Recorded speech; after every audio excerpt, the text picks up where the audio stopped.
tingko pong kutang at sana diyan pa ka na numuman api gunaman tayo aking sarili tamo. Nung mo pong adapin, sakasakali, nung posible mo, nano mo po keng karanasan tamo itang sana abalik tamo o sana magbalik kimbiya tamo. Tambala mo po nung kareng anak ken Facebook throwback nga na. Nepo.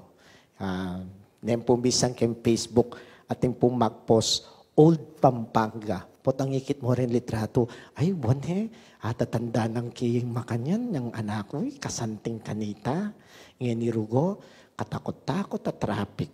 Yang anak ko, sasakay kay Kalesa. Yang misang po kasi Kalesa na ng San Fernando, ilang pinitsyo, dagat ang Old Pampanga.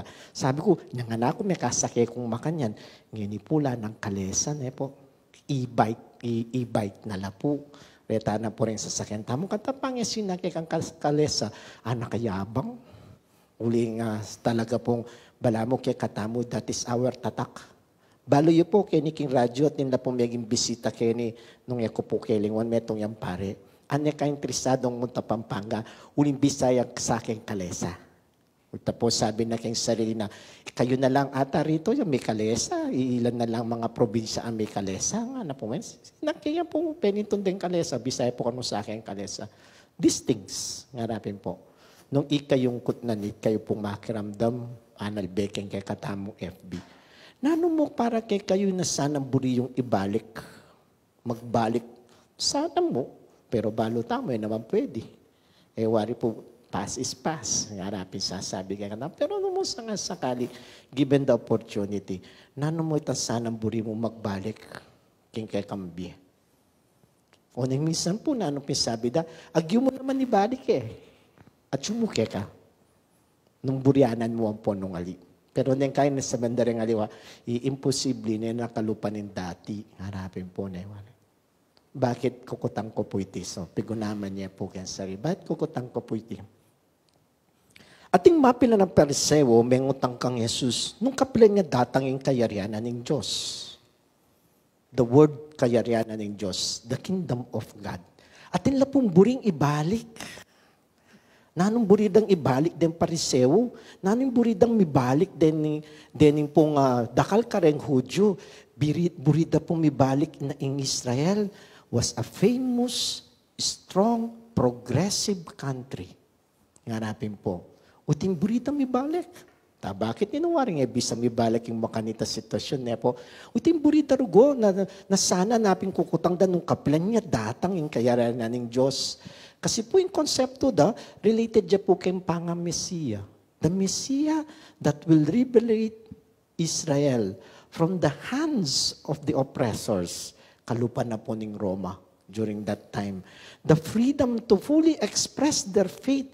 Kasi po nang datang na rin Roma, bitan na rin Diyos-Diyosan da. Masusuppress la po in their expression of their faith. Ngarapin po. Wari, naningkay po, even the resources, may wala po karela. Miraras na po Roma, napin po no kamwa ka Mateo. Uling tax collector na po ng Roma. Wari.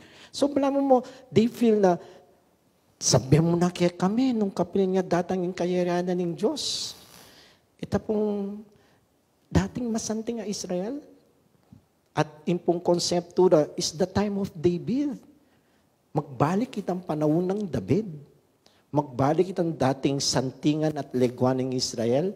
Yung katanyagan ng Israel na area yung sakupan. Uling panahon ng David. Then sundalos na palaban langan. Even David. Palaban niya. Alang managyo kaya, sana makanita na. Magdatang pasibayo ita.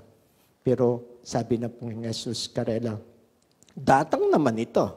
Bala mo kislap nga na po. Biglang datang kaya kayo nga na po. Pero impandatang na, it is not about kanawan mo kabud, pera kediking yato. Kalupa na nitang isipan yung dapat kang David, nunay ing papalad na ning ginukya katamo is the kind of life.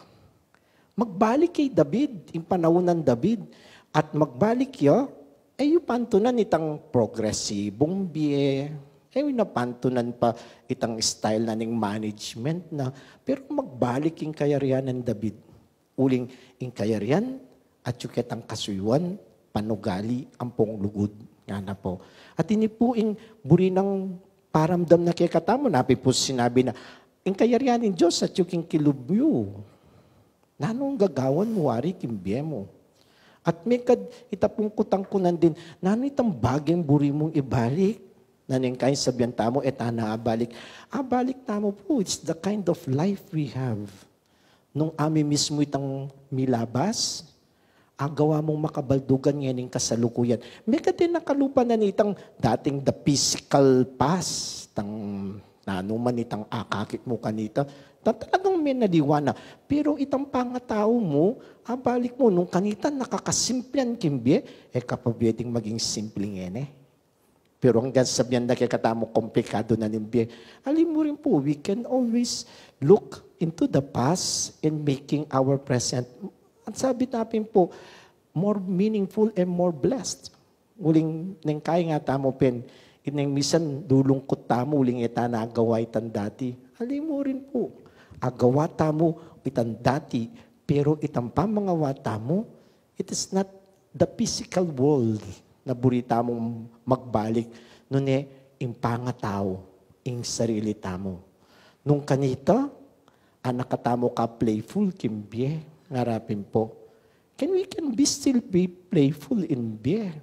Ayawari po, yan mo pinipanga playful tamo kimbye, at inyang kahalong responsibility, mig-mature tana, ngarapin po.